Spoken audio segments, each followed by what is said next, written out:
Ayun sa mga otakyos at meron na naman tayo ditong ibubuksan na anime merchandise. Ito ang cards na collection card. At ito ay 500 yen gawa ng Konami. Tignan natin kung ano ang laman nito. Ito ay puzzle card. Ayun ang mga makikita. Yan. So buksan na natin ang una.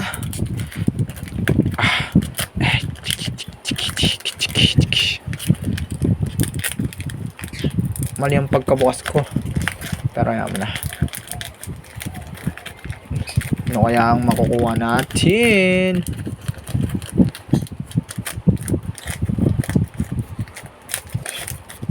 Uy, napakaangas. Ito, bubuuin na natin.